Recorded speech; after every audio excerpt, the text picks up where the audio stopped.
And tonight, we begin with a Fox News alert. The Dow Jones Industrial is officially now in negative territory compared when Joe Biden took office, now closing below 30,000, the lowest close of Biden's presidency as recession fears now grow, mortgage rates on the rise, inflation a 41-year high, and the Biden price hikes are as bad as ever. And while Biden is dismissing the likelihood of a recession, well, the fears on Wall Street, they are growing louder and louder. Now, all while consumer spending is now running out of steam, common sense Americans, they are continuing to suffer needlessly, all because of Joe Biden's failing far-left radical economic and anti-fossil fuel agenda.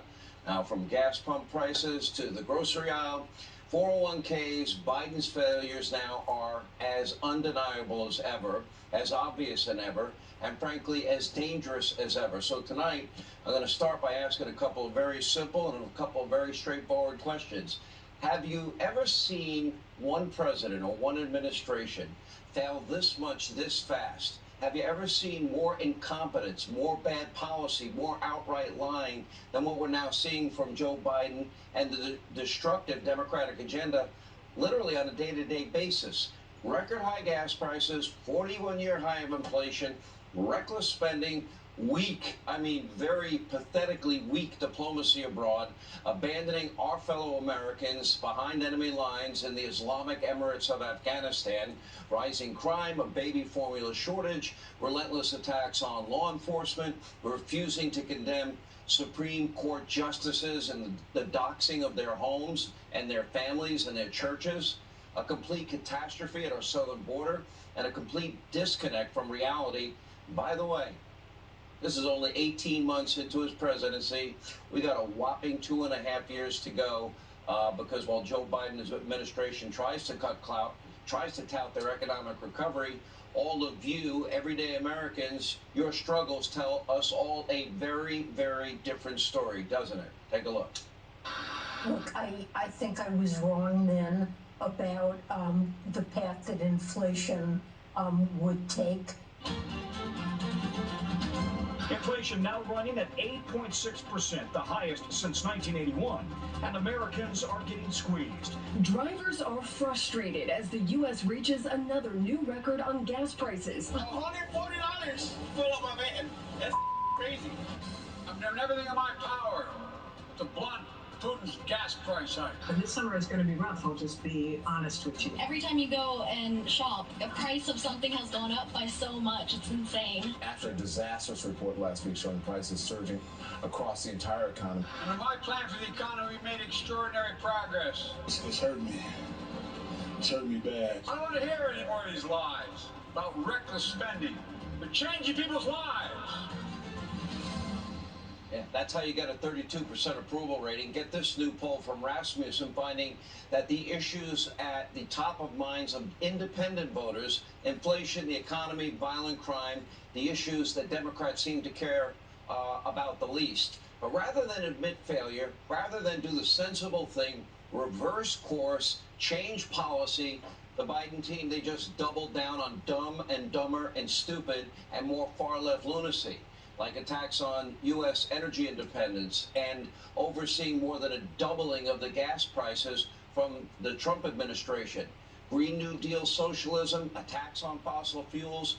This is the lifeblood of the world's economy.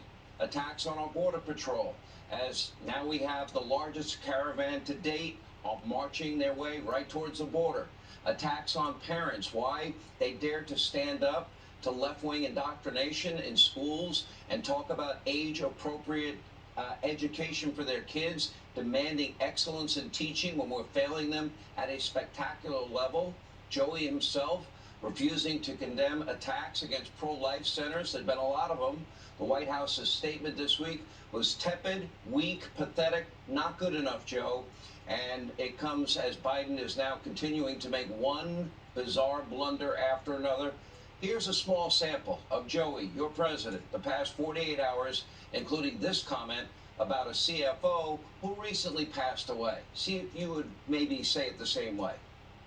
I'm also proud to have signed an executive order on my first day in office to combat discrimination against LGBTQI, plus Americans. And by the way, my sympathies to the family of your CFO, who dropped dead very unexpectedly. My best to their family. It's tough stuff. He just dropped dead rather unexpectedly.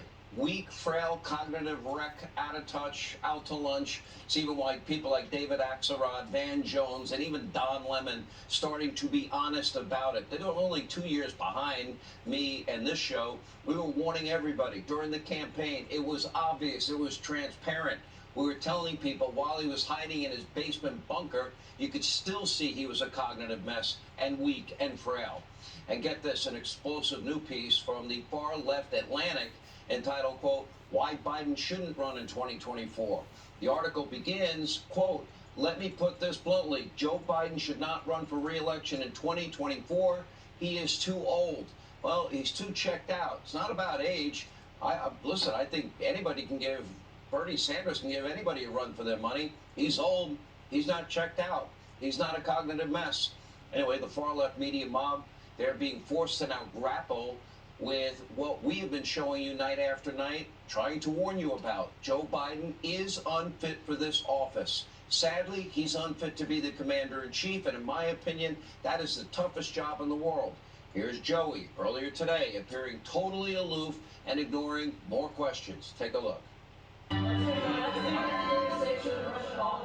Yelena Baturina, who did business with your son.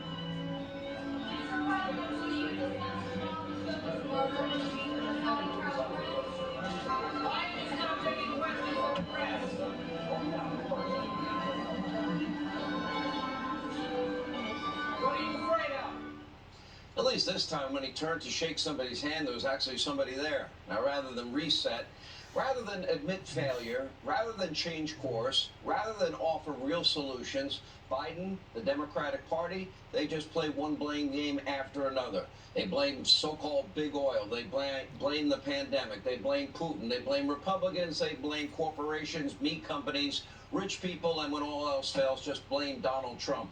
And by the way, don't forget, blame Fox News. Now, it gets even better because Speaker Pelosi is apparently trapped in a time warp and is now blaming all of this on the war in Iraq. Take a look.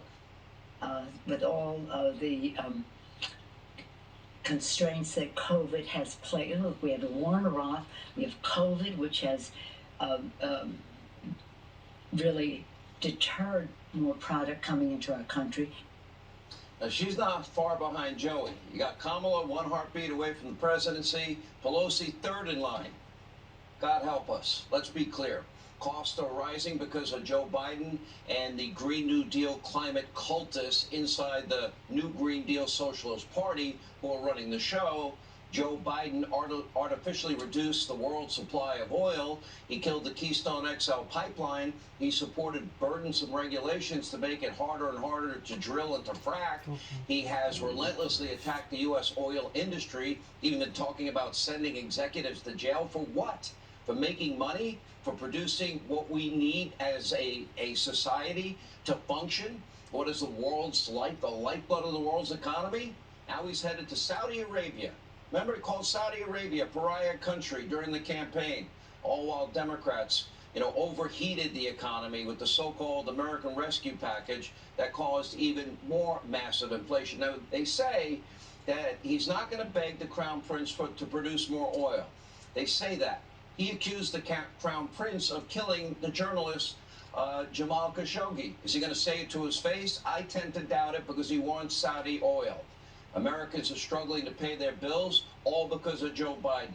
Recession fears are growing because of Joe Biden. Financial markets are spooked and tanking because of Joe Biden. Inflation is draining the savings and retirement funds of Americans all across the country. 2/3 of Americans now living paycheck to paycheck because of Joe Biden. Rising gas prices, that's a burden for business. That's a burden for all of us, for families, all caused by Biden and his new Green Deal socialist comrades. Now add to that a massive increase in mortgage rates. Well, that means if you want to purchase a home, it's going to become more unaffordable for many.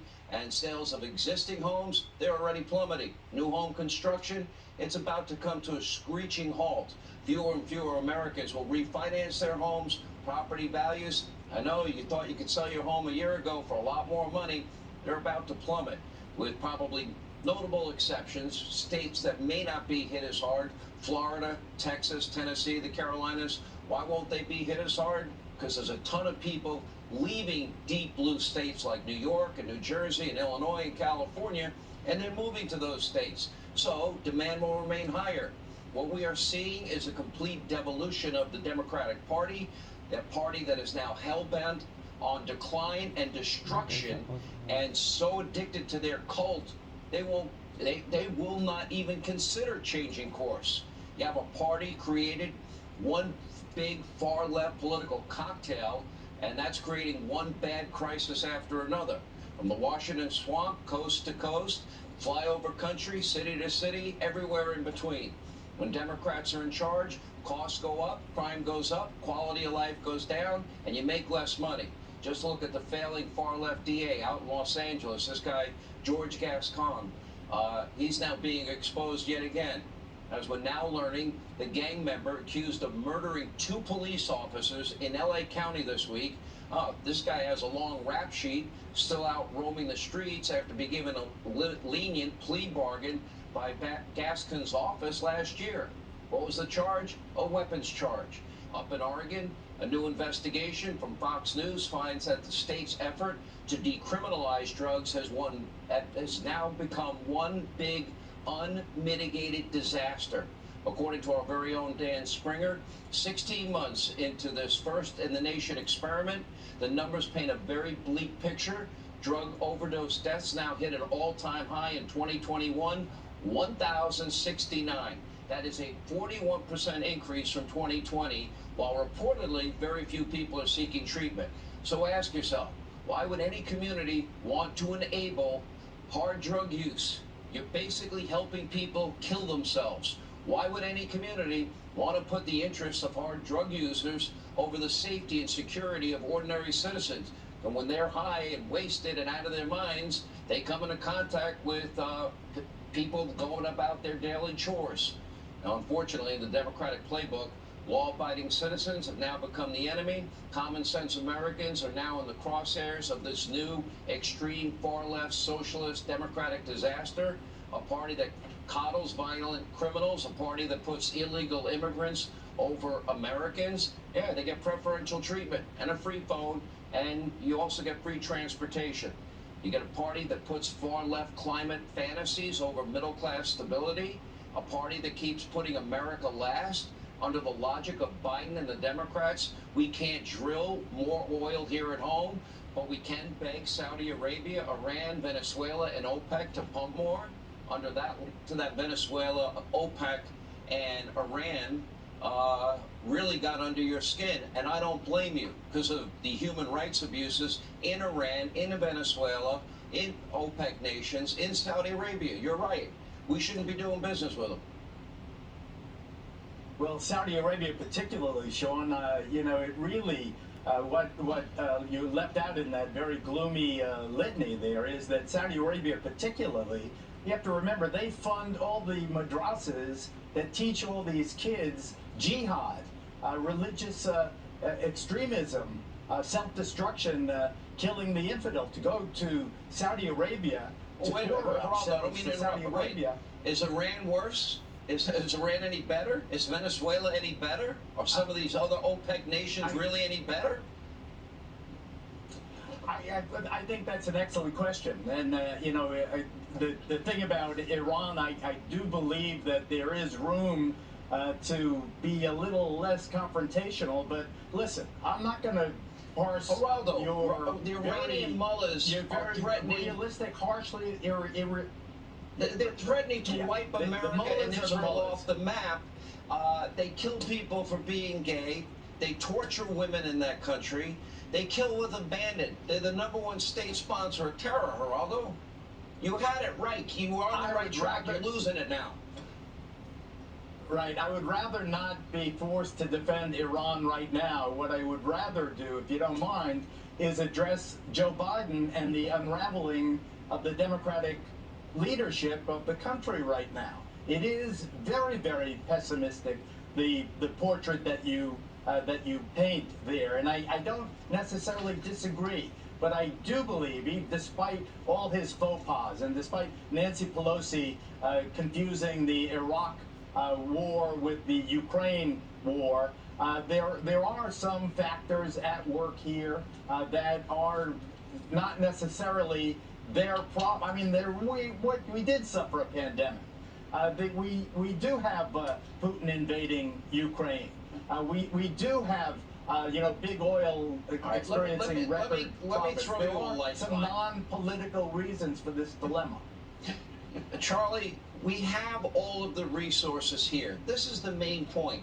We don't need to deal with a murdering thug dictator in Venezuela, the Iranian mullahs, the crown prince. He's going to get on hands and knees and kiss his ass and beg them to produce more oil. We don't have to deal with these countries. We were energy independent under Donald Trump. Precisely. And, the problem with Joe Biden and Democrats is not the faux pas.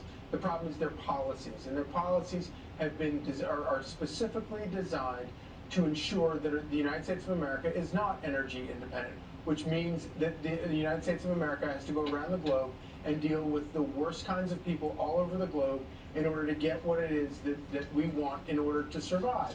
The problem here with all of these problems, and it's not just gas, although that is probably perhaps the biggest one, but whether you're looking at the crime or you're looking at inflation or you're looking at the open borders, every single one of these problems that are completely the fault of Joe Biden.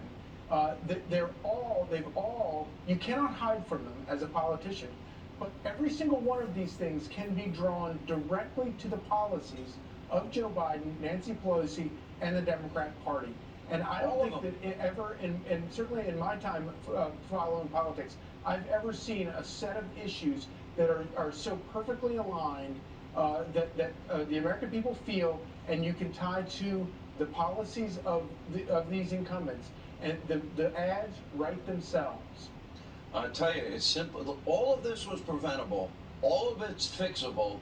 But we're stuck with this guy, this cognitive mess for 2.5 years. I hope you never Trumper people out there are really happy and proud of yourselves. Geraldo, thank you. Charlie Hurd, thank you. Now, also tonight, yet more bewildering blunders from, yes, the often giggling Vice President Kamala Harris, who wants to let us know she really likes the internet. I mean, really likes it. Take a look. Context. Well, the internet is an essential part of life in the 21st century. Can't get around it. Can't get around without it. Biden, Kamala, and Nancy Pelosi. God help us. All right. Now, despite not yet completing any of her other jobs, securing the southern border, the White House is now giving the vice president more responsibilities, now heading up something called an online policy task force, whatever the hell that means. Now, you might be wondering what exactly that task force will do. Well, at this point, it seems to be anybody's guess. Even the White House press secretary doesn't appear to know. Take a look. On the online policy task force that the vice president's leading, that's getting kicked off today. On a background call last night, we were told that it's going to be different from the Disinformation Governance Board in that it's going to focus on illegal conduct online. But the memo creating it was a little bit broader and mentioned, and I'm quoting from the document, quote, online harassment, abuse, and disinformation campaigns targeting women and LGBTQI+ individuals who are public and political figures.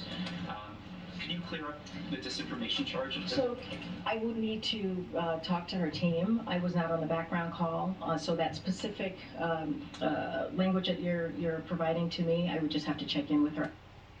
In other words, I don't know a thing about it either. Here was reaction. Former presidential candidate, Democratic Congresswoman Tulsi Gabbard said this. All right, I would like America to go back to the Trump policies and secure our border. I would like to go back to the policies that America is energy independent and stop sucking up to Iran, Venezuela, OPEC, and Saudi Arabia. I would like lower taxes, not higher taxes, less bureaucracy, not more bureaucracy. Now, you're a Democrat, Tulsi. Do you disagree with any of my plans? What things I'd like to do? We should have a conversation about each of those things, Sean. We probably agree on some, disagree on others, but... Should we, all right, here's one. Should we enforce the laws at the border? Let's go through them one by one. Of course. Okay, so we shouldn't have open borders. We should go back to the Trump policies. You'd be okay with that? I've been very vocal about that open borders are a threat to our own homeland security, and with open borders, we don't really have a country. Okay, now we have a 41-year high of inflation and record high gas prices. Now, we can finish the Keystone XL pipeline very quickly, and every day we'll get 900,000 barrels of Canadian oil right into the United States. Would you go forward with that, and would you lift the restrictions that Joe Biden put on ANWR and federal land leases for fracking and oil? Would you join me in that effort? I'd look forward to a plan that ensures our energy security in a way that serves the interest of the American people and has done so responsibly. Yeah, you're kind of ducking a little bit. I'm asking very specifically. Not at all. Keystone Pipeline, you're in favor of? Whether it's the Keystone Pipeline or other resources that we have available here in our country. Okay, you would support opening ANWR? Security and done so in a way that's responsible and not contaminating water as some I'm asking very specific questions in certain parts of the country. Would you remove the restrictions and regulations that Joe Biden put on the energy sector? And that means allowing more leases to be given to oil and gas companies on federal lands. That would finish the Keystone XL pipeline, reopen ANWR, and allow these companies to do what they do best, and that's produce the lifeblood of the world's economy. Would you support me in that effort? I support you and agree with you in energy security. I don't know specifically chapter and verse all the regulations and restrictions that Joe Biden has put in place, but I can say broadly he has put restrictions in place that have inhibited our ability to be able to provide the energy that the American people need, especially during this critical time. All right, let me ask you this, because Joe is now apparently negotiating a new deal with Iran. He sent emissaries, according to reports, to Venezuela. He's going to meet with the nation he called a pariah nation and the crown prince that he accused of being responsible for the death of Khashoggi.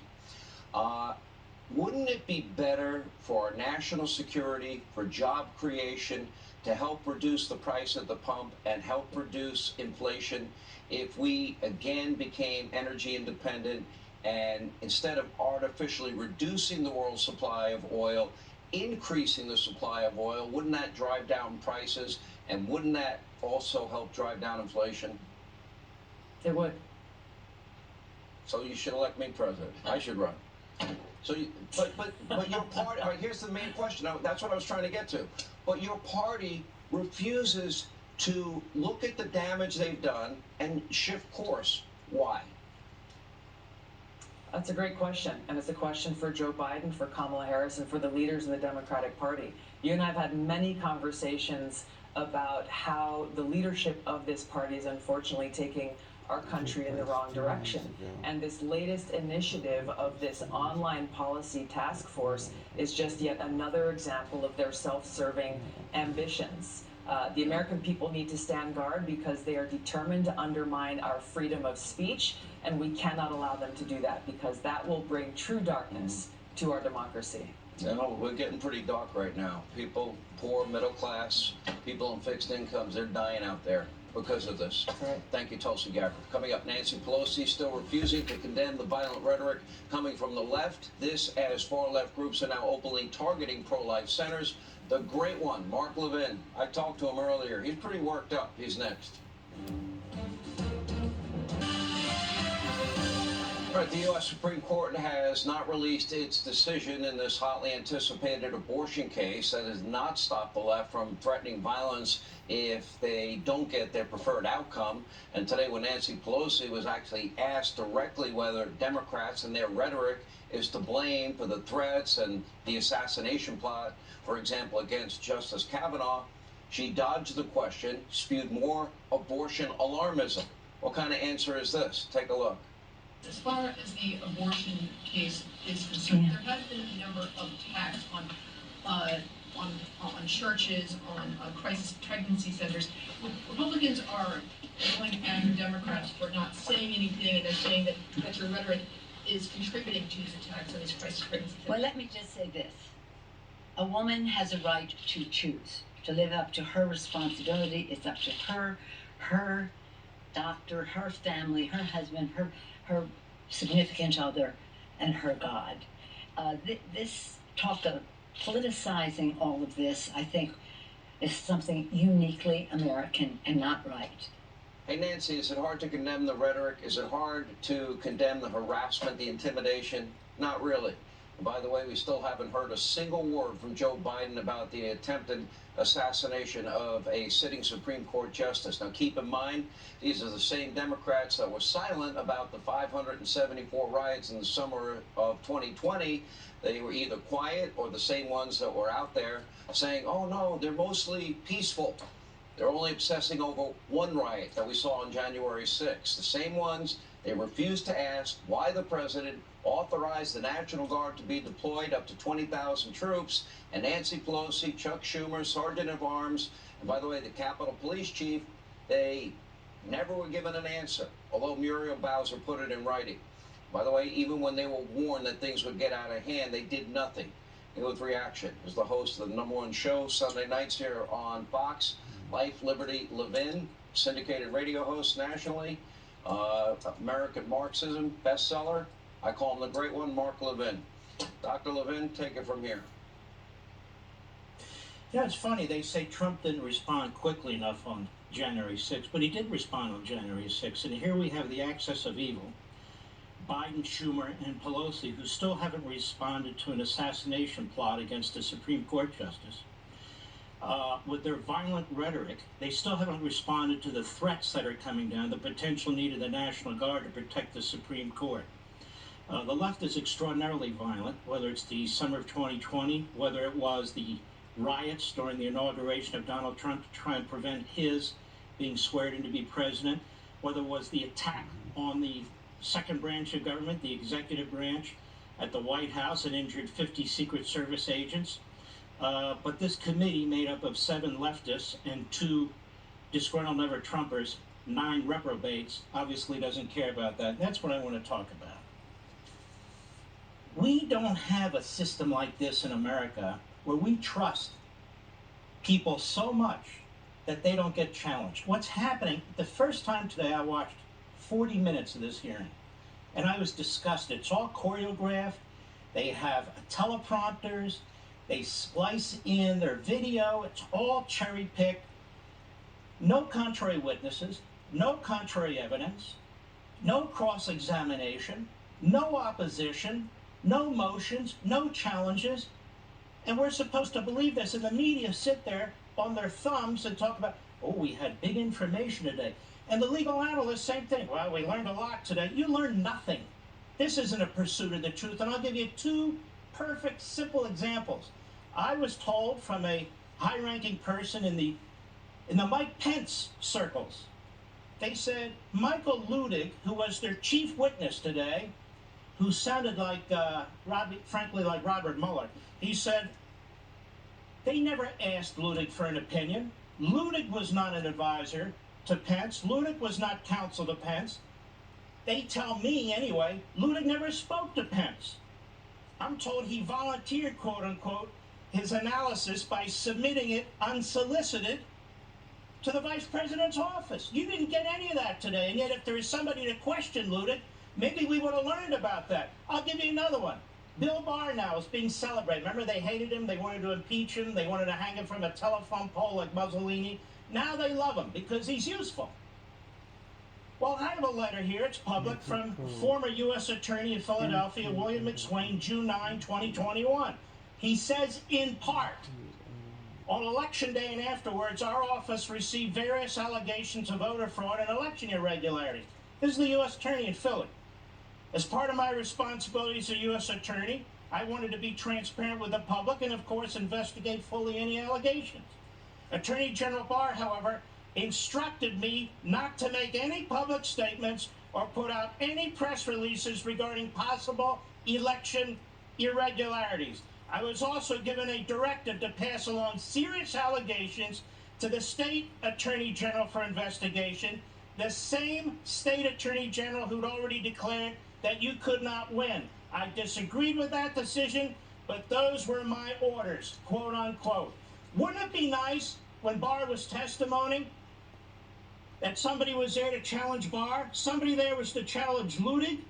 We have professors on the left who actually agreed with John Eastman's position before it was John Eastman's position and Trump's position. The fact of the matter is, when it comes to state legislatures, of course you can lobby state legislatures to change the electoral outcome. In the state of Pennsylvania, which none of them want to talk about, the governor, the Secretary of State, the elected Democrat majority Supreme Court changed the election laws right up to the first few days before the election.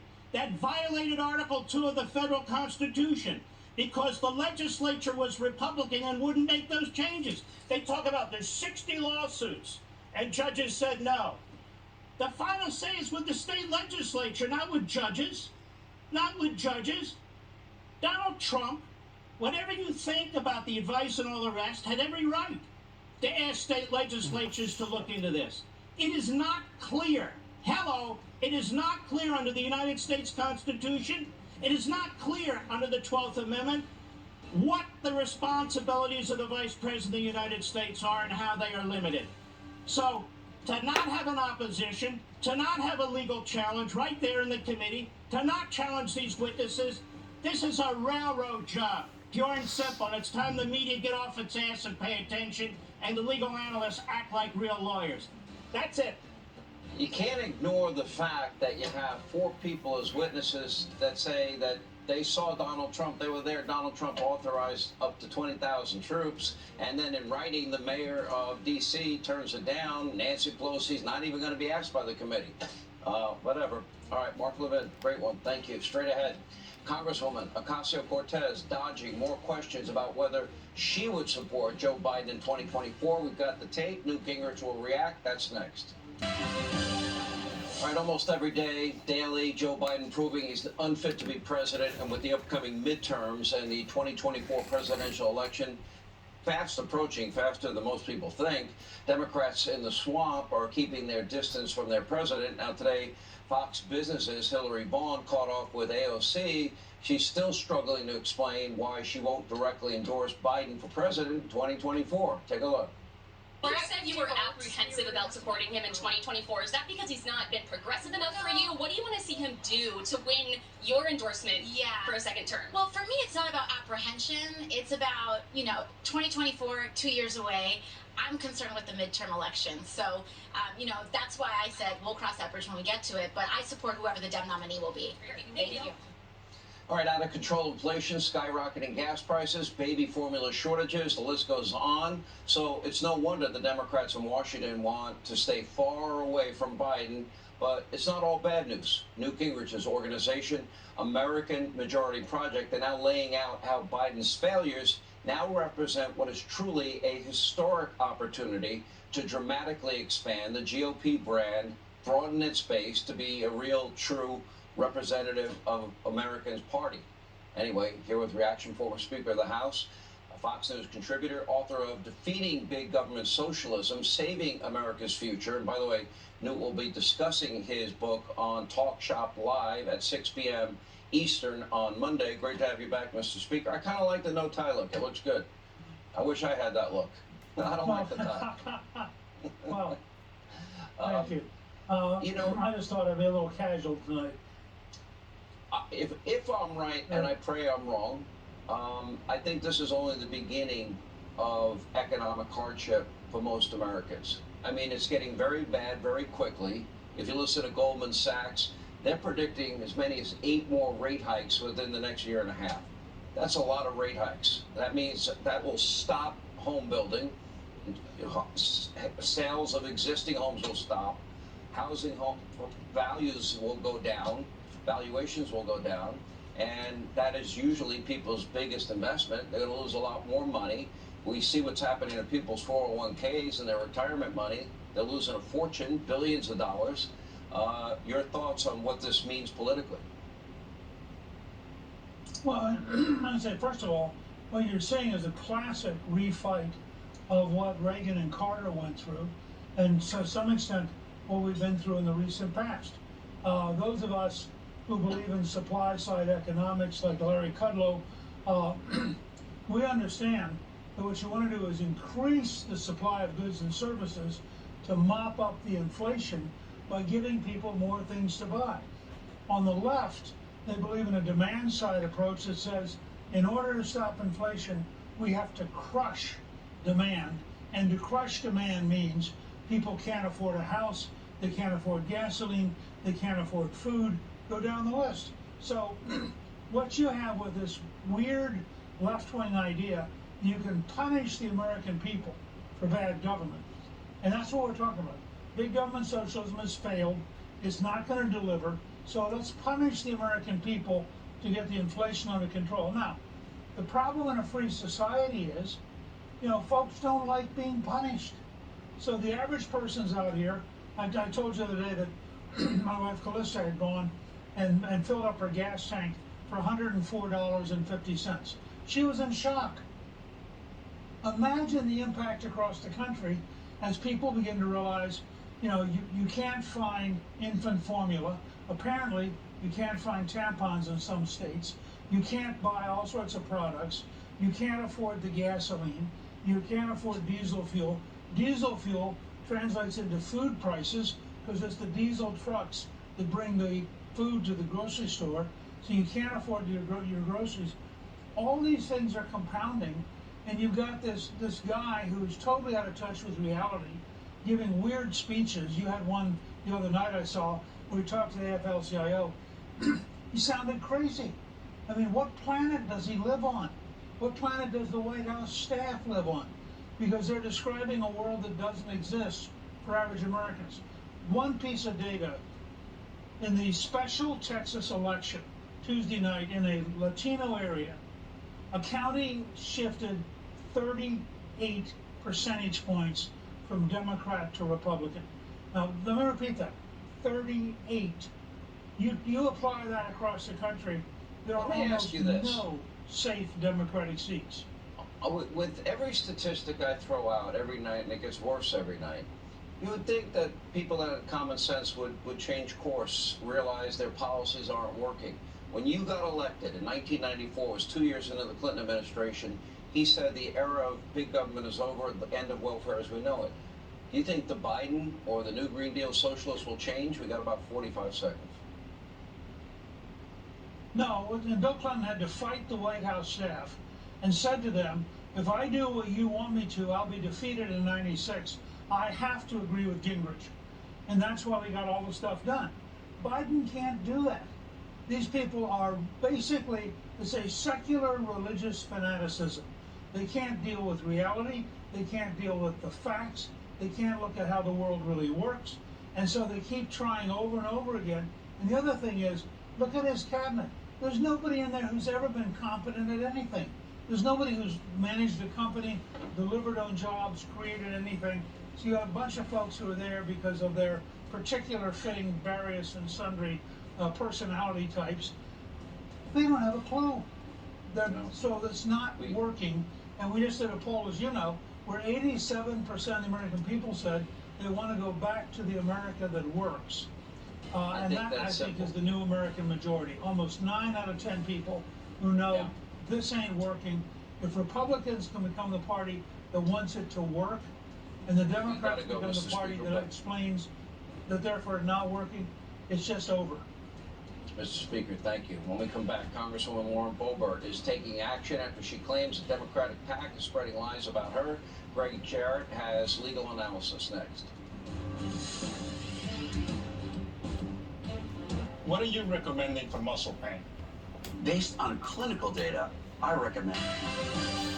And tonight, Colorado Republican Congresswoman Lauren Boebert says she is preparing to sue a far-left group calling itself American Muckrakers PAC over what she is claiming are false and disgusting claims that she used to work as an escort and that she had had 2 abortions. I had the Congresswoman on my radio show earlier today. She talked about the effect these claims are having on her and her family and denied them. Take a look. You know, Sean, this is the politics of personal destruction, and this is why people hate politics. I've been in D.C. this week, and I mean, I just want you to put this in perspective. I got home tonight, and I have to explain to my 9-year-old what an escort is, and that mom never did that. I have to reassure my 4 boys that I didn't have 2 abortions, that they don't have 2 siblings that never made it. This is absolutely disgusting. It's sick, and it needs to stop. In fairness, we did reach out to David Wheeler of the American Muckrakers PAC for comment. He said that their group stands by their claims and is prepared to file a countersuit. Here with more, Fox News legal analyst Greg Jarrett. Greg, as I look at this, now it's either yes. Sorry, I've lost audio. Oh, you've lost audio. All right, we'll try and get back audio. Now I got you back. I got you back now. Good person. All Sorry. right, great audio guy. Now, if all that they're claiming is true and they're standing by it, now, by the way, they're the same group that went after Madison Cawthorn. There was a picture that they claim was Bobart that turned out not to be. I don't know why they haven't just admitted that part of it at least isn't true. So, serious allegations, if they're false, then isn't that libel, slander? Wouldn't that get to the bar of absence of malice as a public figure? If it's time to be She's sold? a public figure. She's a public figure, so, she has the burden, an extra burden, of proving actual malice, which is that American Muckrakers, this far-left political action committee that sort of pretends it's a watchdog group, either knew that it was false and went ahead with it anyway, or they recklessly disregarded the truth. Now, this is the set of documents that American Muckrakers published with pretty scurrilous accusations. And these documents have red flags written all over them. First of all, it's based almost entirely on a single source that's anonymous. That's a red flag. Number 2, the communications between Muckrakers and this supposed source is heavily redacted. That's another red flag. And finally, the source says, well, with respect to the Sugar Babies website that Bobert allegedly was working with her for, here are photographs of her. But they're not photographs of Lauren Bobert. And now we posed several questions in writing to David Wheeler, who heads up American Muckrakers. Foolishly, he responded with answers. When you're facing a lawsuit for defamation, the smart thing to do is to hire a good lawyer and shut up. And in fact, he admits they made mistakes. That will come back to haunt him if there's a defamation lawsuit, Sean. That's why you're the legal brain that you are. Anyway, Greg Jarrett, thank you. All right, we'll follow this closely. Innocence till proven guilty. Presumption of innocence. Keep it real. More Hannity next. When America is tested... Unfortunately, that's all the time we have left this evening. As always, thank you for being with us. Thank you for making the show possible. Please set your DVR so you never miss an episode. News anytime, any place, anywhere. FoxNews.com, Hannity.com. And in the meantime, let not your hearts be troubled. Why? Laura Ingraham, the Ingraham Angle, right now. And I stand with Laura.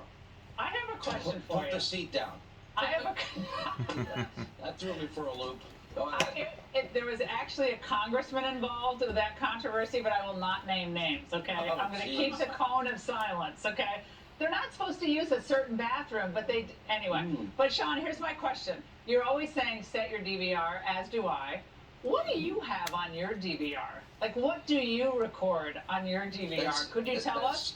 Sporting events and talk shows that I don't have time to watch during the day.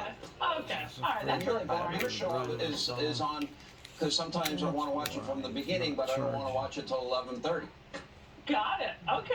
So as long as we're on your DVR, I'm totally 100%. cool with what you have. I can prove it to you. Okay. Well, good. I'll take a picture. My kids are coming to check on that. But thank you, Sean. Okay. It's great to see a great show as always. Show. All right, I'm Laura Ingraham. This is Ingraham Angle from Washington tonight. Thanks for being with us. Kamala skips to 2024. That is the focus of tonight's angle.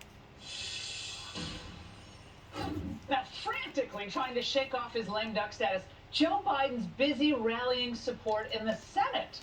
A headline in The Hill tells the story. Democratic senators say Biden not too old for a second term.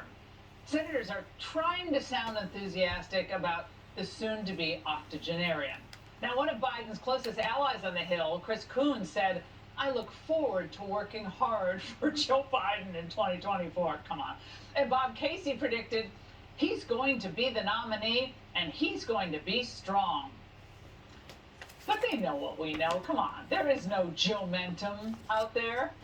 And as the whiff of political rigor mortis hovers over Biden, attention is already turning to the field of potential 2024 contenders.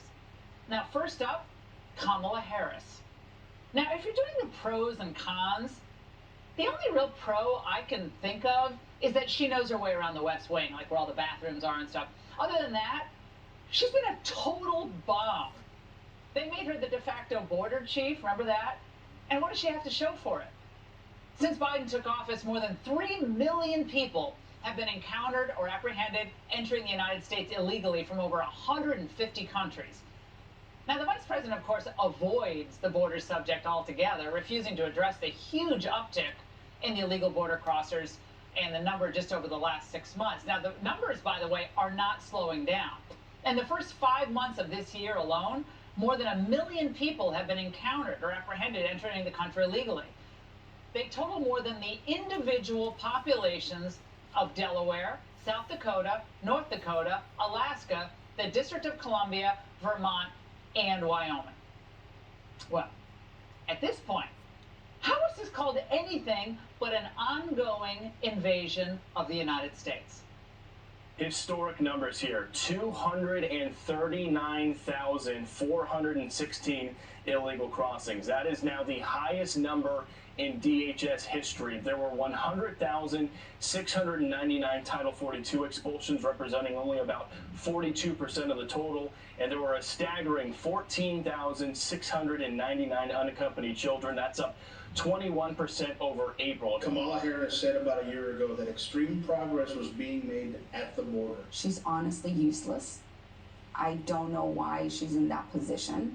She hasn't been here in South Texas to see what their policies are creating, the mess that they're creating in our country, and that their policies are hurting real people.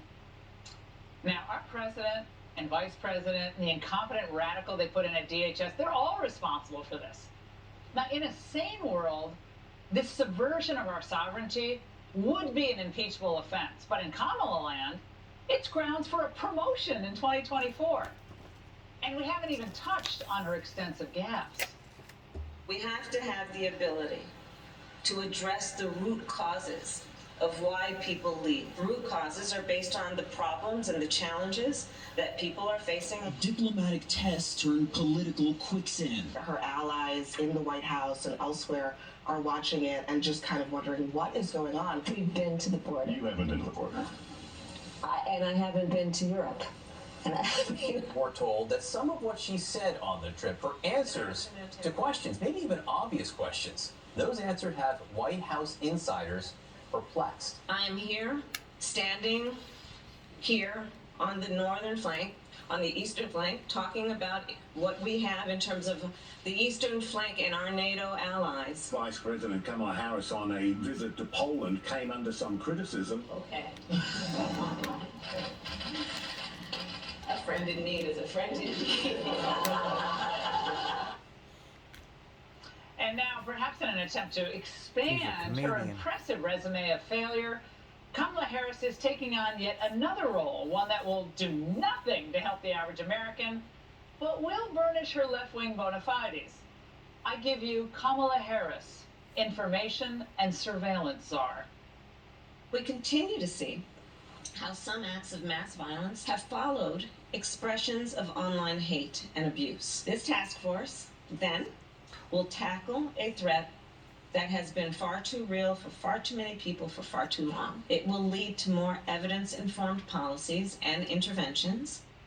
Oh my God, is anyone more annoying than her delivery there? Now, the White House had time for this big rollout today of this new task force on online harassment and abuse, which you may be kind of quick to dismiss as just a warmed-over DHS disinformation board. Remember that guy who got disbanded? But that's not what's really going on here. Kamala comes with big guns, including the National Security Council, the White House Gender Policy Council, the Surgeon General, And even the DOJ is promising to get involved. The Department of Justice is eager to take its role, take part in the critical work of this task force. We will publish an annual report on this information and all the information that we gather to further inform our enforcement efforts. Now, this will include efforts to police language to effectively insulate political figures and journalists from disinformation abuse and harassment. So, Biden's DOJ refuses to investigate actual abuse and harassment of pro-life pregnancy centers all across the country, which is clear domestic terrorism, but they're pledging money and manpower to criminalize the expression of speech of their political opponents? And I have to ask this tonight. You heard Merrick Garland there. What actually constitutes abuse and harassment? Who makes that call? Now, to these people refusing to use, I don't know, someone's preferred gender pronouns, that would constitute a hate crime. Again, but actual acts of violence against their political opponents are downplayed or they're just ignored altogether. Today's epidemic of hate, which is fueling violent acts against many communities, this is also American history. And we must teach it as it really happened. We can fight ignorance, dispel misinformation, and work toward a future where all people can live without fear. Live without fear? What kind of utopia is she living in? Again, who gets to determine what is and what is not misinformation? That is not the government's role. The First Amendment isn't absolute. You can't scream fire in a crowded theater. But it sure as heck protects political speech, absolutely. Hate only cuts one way in Kamala Town. So without fail, if the choice is between protecting our freedom and catering to anti-American fanatics in her own party, Kamala will always choose the latter. But lucky for us, the best way to ensure the failure of any task force is to put her at its helm. From her embarrassing on-camera performances to her glaring lack of intellect, Kamala would be a very, very risky bet for the Dems post-Biden. So no wonder so many in her party are already looking for an off-ramp to get another gadfly, Pete Buttigieg, in center stage. After all, both would be firsts. Would they end up canceling each other out? You gotta wonder. And if so, wait, if they canceled each other out, would that mean what I think it would mean? My name is Joe Biden. I'm Joe Biden's husband. Yeah. And America's undoing. And that's the angle. All right, joining me now is Pulitzer Prize-winning independent journalist Glenn Greenwald, whose work you can find always on Substack. Glenn, now I was watching this announcement unfold today. I just could not help but notice that Kamala Harris and her online policy task force, it just sounds like the old DHS information board, but now it's run out of the White House. What are your thoughts tonight? It's really bizarre. You know, on the one hand, you can kind of mock it as the triviality that it is. She was supposed to be integrated into foreign policy to get her foreign policy bona fides. She was going to solve root cause problems in Central America and stem the tide of immigration. And now suddenly she's basically like a glorified content moderator for Twitter to protect Washington Post reporters who are going on television weeping about mean tweets they're getting. But on the other hand, it's actually more menacing than that. And I do think it is part of this very sustained and systemic attempt on the part of the U.S. government and the Democratic Party to create regimes of censorship and information control over the internet, the place that we now use most of all to get our information and our flow of information, and to censor it for their own interest in the name of calling whatever information they dislike hate speech or disinformation. And the fact that they have the entire U.S. security state assembled there makes it clear that it is something more than just kind of a joke or a gesture. Yeah, that was a sign. They had the president there, Merrick Garland, and all these other agency heads, including, by the way, the Surgeon General, who popped up at today's press conference as well. Watch. It can no longer be acceptable for a technology company to put out a product and walk away from the responsibility for how it impacts users and communities. It can no longer be okay for social media platforms to be fertile grounds for hatred. Accountability matters. Glenn, where's the accountability for those individuals who pushed these lockdowns of kids that went on, in some cases, for almost 2 years, shut them out of schools, drove suicide, drug abuse, despondency, despair? That was called disinformation a couple of years ago. Now it's called truth. So who gets to decide all that? This is the critical part where, I mean, listening to that, that is actually incredibly menacing, incredibly insidious, to have the Attorney General essentially saying, directing private companies, Twitter, Facebook, Google, telling them, you are not allowed to air this kind of information that we regard as hateful or we regard as dangerous. That is not the government's role, to be arbitrating our political debates by instructing private companies what they can and can't do. And this has always been the most misunderstood and most overlooked component of this big tech censorship, which is, Democrats always say, if you complain about, bias censorship, oh, well, these are private companies, they can do what they want. I never knew Democrats thought about private enterprise that way, that the government has no role to restrict them. But the reality is the whole time the Democrats have been threatening big tech in exactly the way you just heard. If you don't censor in accordance with what we want, we are going to impose regulatory and legal reprisals on you. This is coming from the government and not really emanating from big tech. Yeah, whether it was the Surgeon General or the Attorney General or the head of DHS or some dippy woman in charge of the disinformation board, it's still sending a chilling message and a message of intimidation to critics of various government policies. You cannot get away from that.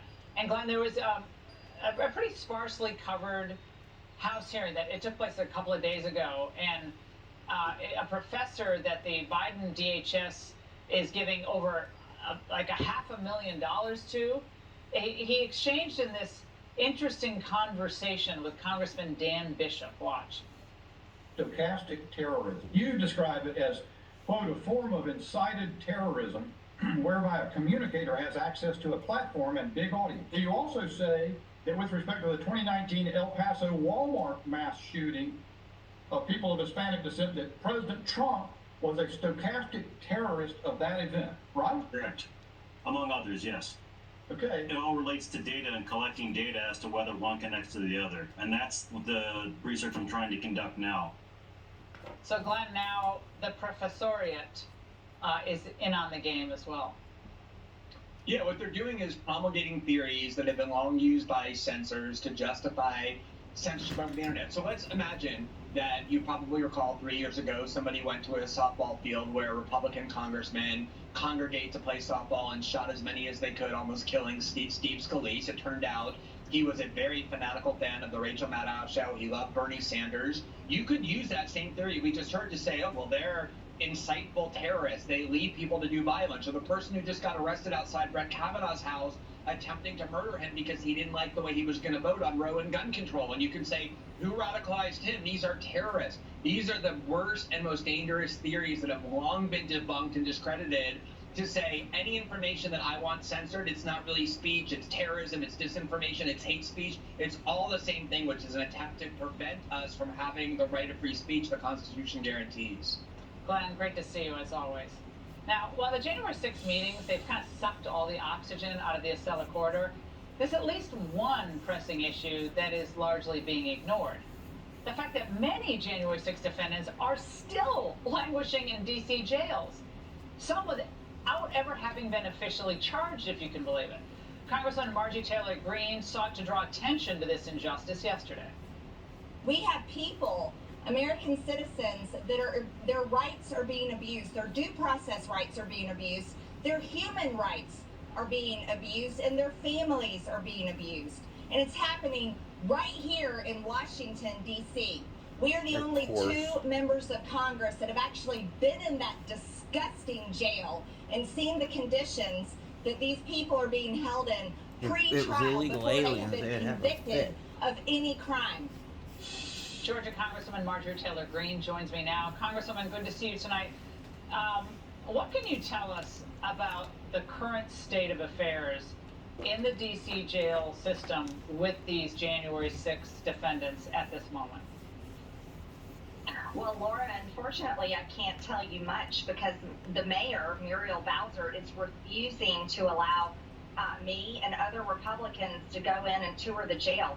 I've sent her a letter, I've called her, I've been to her office, and we are still getting no response whatsoever. And there are many Republicans that now want to go in and see the conditions of the DC jail. So unfortunately, nothing has changed. These people are being still held in the same horrible, disgusting conditions. They're being held under Deputy Warden Kathleen Landerkin, who on her own Twitter account clearly hates Republicans, hates President Trump, even hates white men.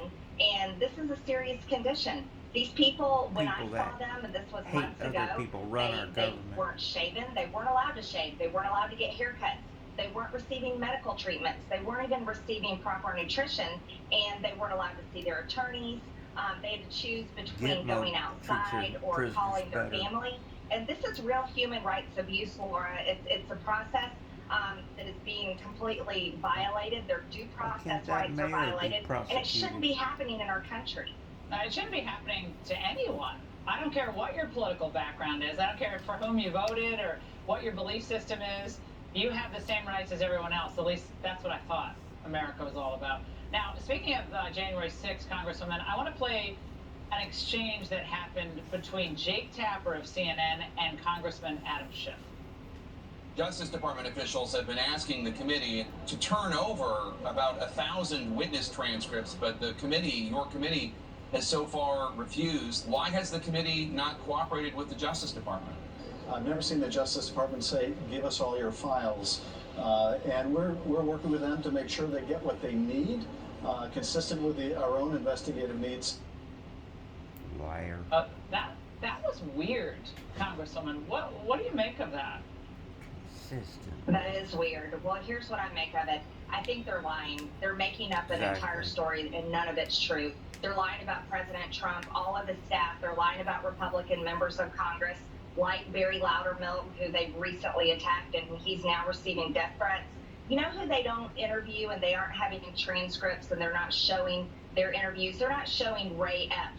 Where is Ray Epps, and why didn't I see him in the D.C. jail when he's one of the people that was clearly part of the effort to send people into the Capitol? And then another thing I want to know is, why don't we find out about why the National Guard wasn't brought in to guard the Capitol? That was my third day on the job, Laura. I couldn't even find the bathrooms in the Capitol building because I didn't know my way around.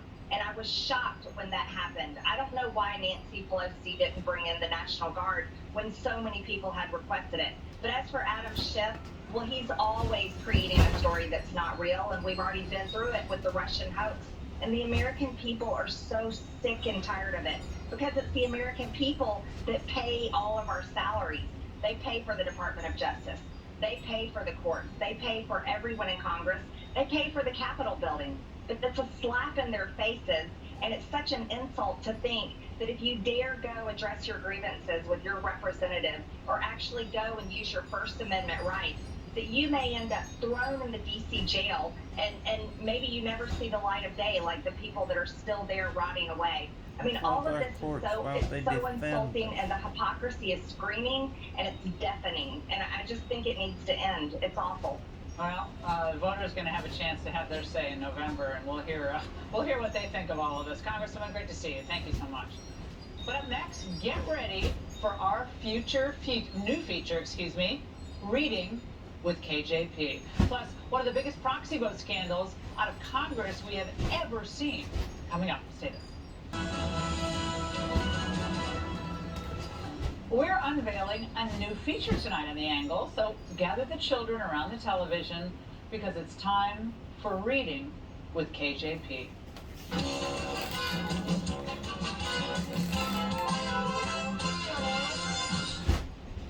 How confident are you that the big rate hike yesterday will tamp down on inflation? So here's what I will say is that we understand what American families are going through.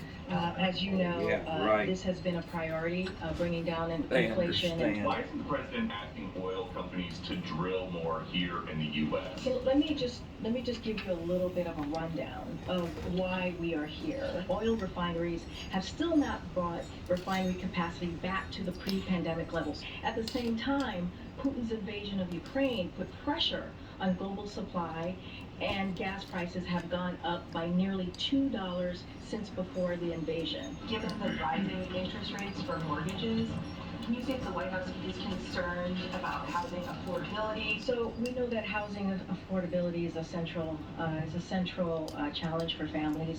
The president understands that, and this is why he's put forward the Housing Supply Action Plan.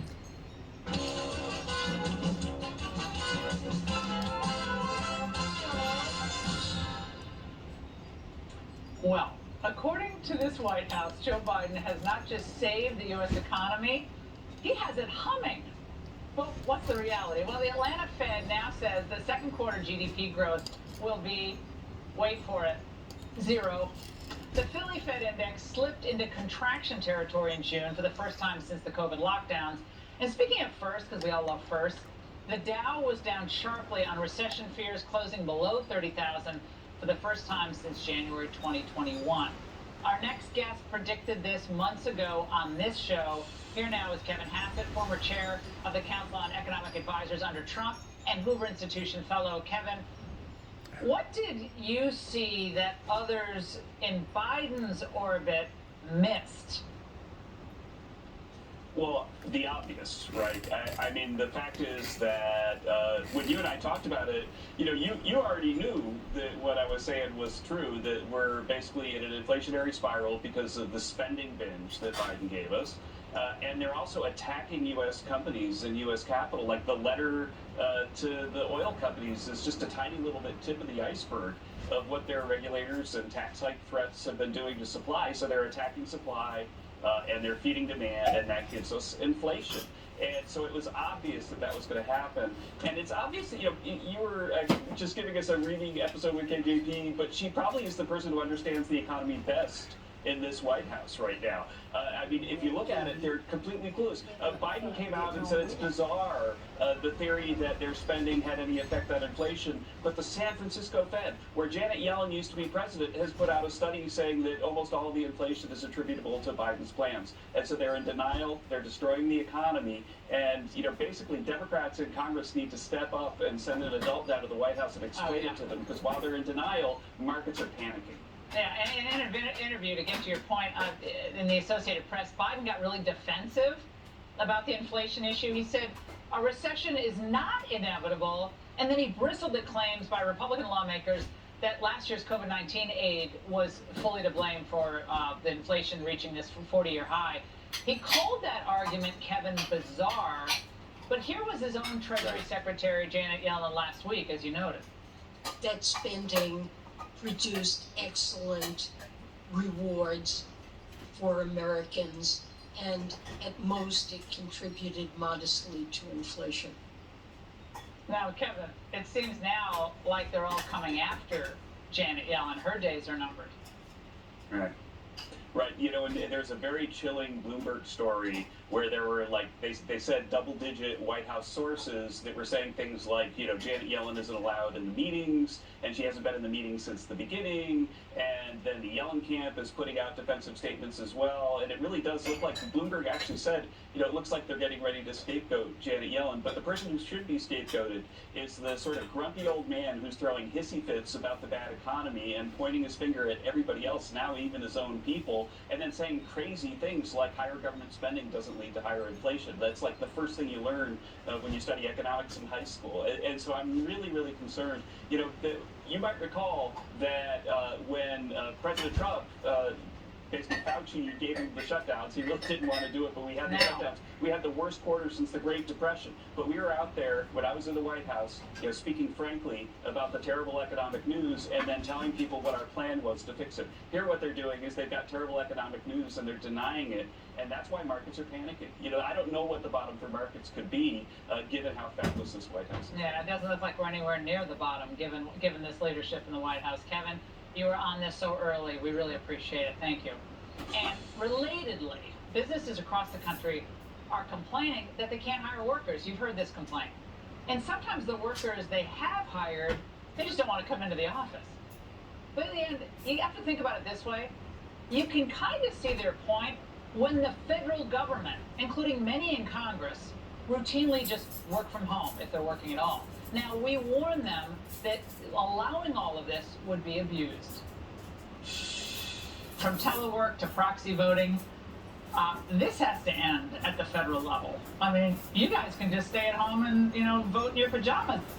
And boy, were we right. White House correspondent Kevin Corke has a report tonight about the most egregious proxy use for voting on the Hill, I think, Kevin, that we've ever seen. Tell us about it. Boy, this is really something. Evening, Laura. Now, the New York Post, as you know, is famous for its headline writing, and this one was certainly a memorable one, or as my mom used to say, it was a doozy.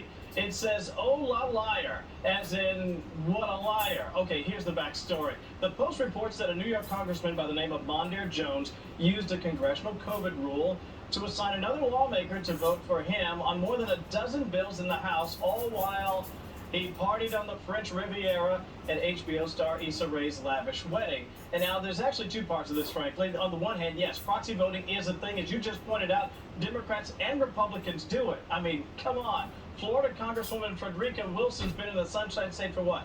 Forever? For quite some time. She's still conducting the people's business because Nancy Pelosi says she can do it that way. Now, but the other part of this is this question.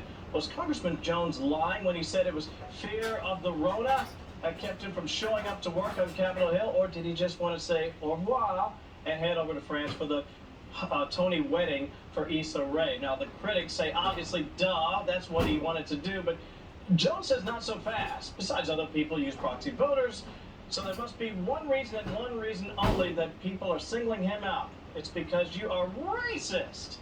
In fact, Jones is now raising money off of coverage of his proxy voting, calling it, quote, another racist attack against Mondaire. Now, for what it's worth, to date, no Republican that I've seen has been equally criticized for proxy voting. Some have been, but never have I seen a Republican who has been criticized claim racism, at least in this particular case. If that happens, I promise I'll let you know. Shan. Kevin, this is unbelievable. This is unbelievable. Thank you for reporting on this. We really appreciate it. Great to see you. All right, we have two updates to bring you on two of the most heinous crimes. First, when can we expect the toxicology report on the Uvalde shooter? And what is the latest in the case of Dakota Early? Now, the young man gunned down on the streets of Chicago we talked about many times on this show, plus call it the Soros setback. We're going to explain all of this in moments.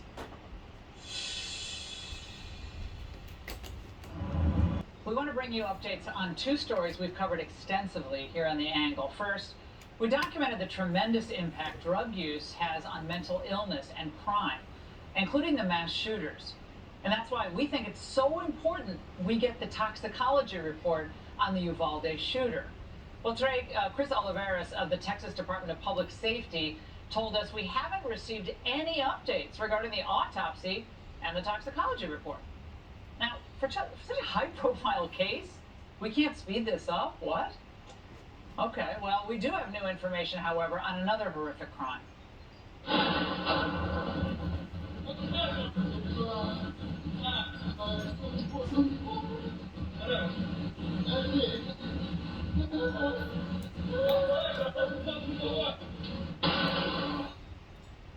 Well, that's the depraved video from the shooting of Dakota Early in Chicago in May. Well, tonight, his mother, Joy Dobbs, told The Angle he is doing amazing. He was moved to rehab last week. His appetite's improved. His jaw is still wired shut, but he can have smoothies and liquid foods. Still in really good spirits and ready to come home. Remember, he was shot 3 times close range for a cell phone password.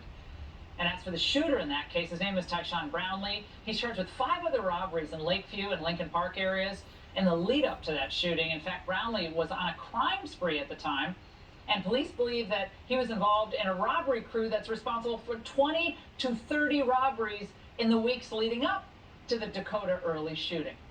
We're going to bring you updates to these two stories as we get them in the weeks ahead.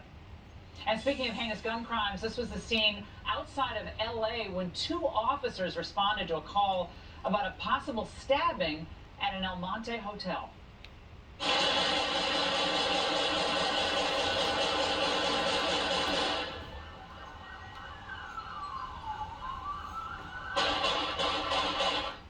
The officers, identified as Corporal Michael Paredes and Officer Joseph Santana, later died in what the El Monte mayor described as an ambush. Now, the suspect is Justin Flores, a gang member with numerous felonies on his record, including a weapons charge that should have kept him in prison for years. Instead, thanks to a deal with LA's DA, George Gascon's office, the 35-year-old thug received no jail time and was placed on probation. So as the bodies keep piling up needlessly in districts run by Soros-picked DAs, is it not worth asking, what would save more lives today, gun control or recalling every DA that George Soros funded? Joining me now is Project 21 co-founder Horace Cooper. Horace, seeing that video of Dakota Early's shooting in Chicago in May, close range, just walking down the street, and 2 police officers responding, both dead. Your reaction tonight? We're seeing an epidemic of crime. Let's take Chicago. It has been a problem for a very, very long time. But guess what? When Jussie Smollett makes fake claims about being attacked, probably 1/10 of the police department is assigned to track down those amazing ghost MAGA guys that allegedly had attacked him. Why can't that kind of attention be given to the real citizens that are minding their own business, that should be free to come and go? We have misplaced priorities by too many in the leadership in these law enforcement areas. I'm not talking about the rank and file. I'm talking about mayors. I'm talking about police chiefs. And I'm also talking about these woke DAs. Well, Gascon in LA, if there's anyone who deserved to be recalled, kicked to the curb, it's he, given this track record. I mean, we have 2 police officers dead because of a criminal was basically just set free. A gangbanger totally set free. The very people who put their lives on the line to protect us are losing theirs, and meanwhile, the rest of us are losing our lives too. This is a lose-lose with these woke prosecutors. He can't be recalled fast enough. I'm hoping here the second time is the charm.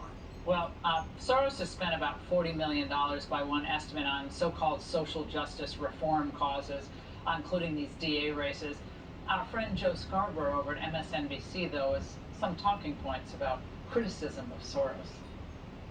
What's the best way to push back on this conspiracy theory that's based on a Jewish international banker? I mean, it is so anti-Semitic, and of course they've slotted George Soros in there, trying to make the country like browner and blacker. What's the best way for people to push back on that lie? Horace, I don't think Scarborough lives in a community that's probably plagued by the type of crime that we're seeing in certain areas of Chicago and in LA and obviously in San Francisco before they recalled Chesa Boudin. But this is now an anti-Semitic and racial issue. So this is a serious topic, but it's ludicrous. It is absolutely ludicrous to say that this guy who has a crazy idea, Soros, has a crazy idea that America wastes all of its resources punishing people who happen to be of a certain race. It's a fact that men overwhelmingly commit these types of crimes. Is that fair to conclude as a consequence that the system is against men? I will just tell you this. Don't rob people. Don't rape people. Don't break into people's houses. And guess what? Law enforcement in America won't be after you. Horace, great to see you tonight. And Joe Biden once claimed that sanctions on Russia would not just wipe out Russia's economy, but it would stop its invasion of Ukraine. So, time for a report card. How's it working out? An Ingraham report card will be issued in moments.